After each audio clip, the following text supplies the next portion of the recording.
Class 10th, be ready for doing multiple choice question on topic respiration, which is come under in our chapter life process. The second topic is respiration. Our first question is, when air is blown from mouth into test tube containing lime water, the lime water turned milky due to the presence of. कहने का मतलब ये है कि अगर किसी test tube में lime water रखा हुआ है और हम उसमें हवा फूकें, हवा अपने मुंह से फूकें, तो वो कुछ देर बाद उस जो लाइम वाटर है वो मिल्की वाटर में चेंज हो जाएगा, वाइट कलर में चेंज हो जाएगा। ऐसा क्यों होता है, ऐसा क्या है जिसके कारण ऐसा होता है? तो ऑप्शन दिया हुआ है oxygen, carbon dioxide, nitrogen and water vapour. तो द करेक्ट ऑप्शन क्या होगा? क्योंकि जब हम एक्सेल करते हैं गैस को तो क्या होता है, कार्बन डाइऑक्साइड रिलीज़ करते हैं। ऑन दैट कंडीशन, देखिए ऑक्सीजन रिलीज़ करते नहीं, हम क्या करते हैं, रिलीज कार्बन डाइऑक्साइड, और कार्बन डाइऑक्साइड ही क्या करती है, लाइम वाटर को कन्वर्ट इनटू मिल्की अपीयरेंस। तो option number B is correct. Option B यहाँ पे क्या है, करेक्ट ऑप्शन है। Our next question, the correct sequence of anaerobic reaction in yeast is. Options are glucose in cytoplasm convert into pyruvate, mitochondria, ethanol and carbon dioxide.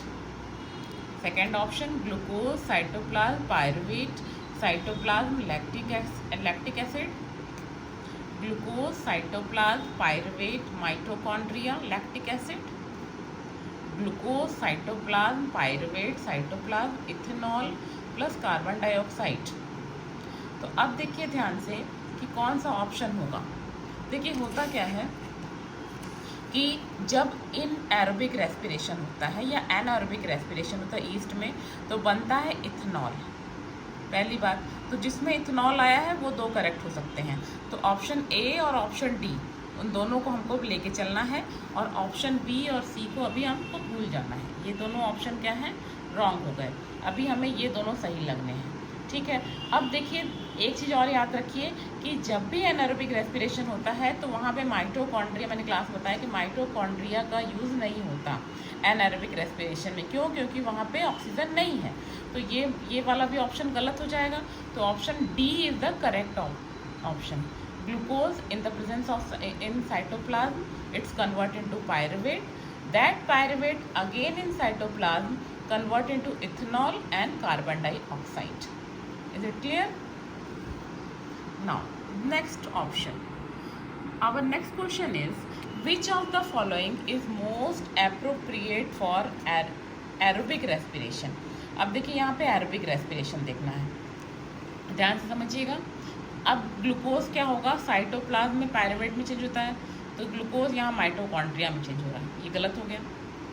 अब यहाँ B option देखो, glucose cytoplasm में pyruvate में change हुआ, फिर mitochondria में carbon dioxide, hydrogen plus energy.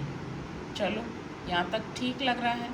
C option देखते हैं, ग्लूकोज साइटोप्लाज्म में पायरुवेट प्लस एनर्जी, माइटोकॉन्ड्रिया में कार्बन डाइऑक्साइड प्लस H2O, ये भी कुछ ठीक लग रहा है। अभी देखिए now next is glucose cytoplasm then pyruvate plus energy. In case of inside the mitochondria, it's convert into carbon dioxide, hydrogen plus energy. तो देखिए इसमें option number D, I think option number D is correct. देखिए option number D is correct because glucose जो है pyruvate में convert हो जाता है साइटोप्लाज्म में, फिर वहाँ पे वो एनर्जी लेता है, ऑक्सीजन के साथ बाइंड होता है, फिर माइटोकॉन्ड्रिया में जाता है। दैट माइटोकॉन्ड्रिया में जाने के बाद वो कार्बन डाइऑक्साइड और वाटर रिलीज करता है प्लस एनर्जी बनाता है, किस फॉर्म में, 38 ATP के फॉर्म में, ठीक है। तो ये option number D is correct. Now the next question, which of the following statement is true about respiration? कौन सा स्टेटमेंट सही है रेस्पिरेशन के हिसाब से? During inhalation rib move inward and diaphragm is raised. फिर सेकंड ऑप्शन है, in the alveoli exchange of gases take place? Oxygen and alveolar, पहला तो नहीं है सही।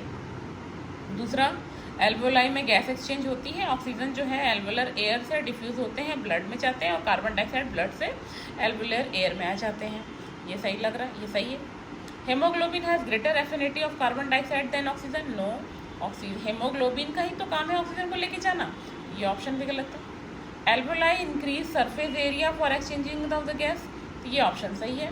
तो third and fourth option is correct, and third and fourth is, where is third and fourth? अरे sorry, second and fourth, it is second ना, second and fourth is correct, so this option D is correct, second and fourth. Clear है? Now the next question is, which is the correct sequence of air passage during inhalation? Inhalation के समय जब हम सांस लेते हैं तो कौन कौन से ऑर्गन इन्वॉल्व रहते हैं, कौन सा ट्रैक है वो देखना है। Nostril, larynx, pharynx, trachea, lungs. Nasal passage, trachea, pharynx, larynx, alveoli, ठीक है। Then larynx, nostril, pharynx, lungs. देखो ध्यान से समझो, नॉस्ट्रिल के बाद तुरंत से मैंने बताया फेरिंग्स आता है, तो ये तो नहीं हो सकता। नेजल पैसेज के बाद ट्रैकिया आ गया, ये भी नहीं हो सकता। लैरिंग्स पहले आ नहीं सकता, नॉस्ट्रिल पहले ही आएगा। तो पहला और लास्ट वाला दोनों में से देखना है, जिसमें से लैरिंग्स पहले नहीं आता, फेरिंग्स आता है।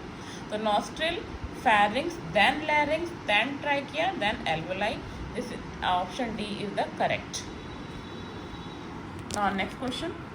During respiration, exchange of gases take place. Respiration के समय gases की exchange होती है कहाँ पे?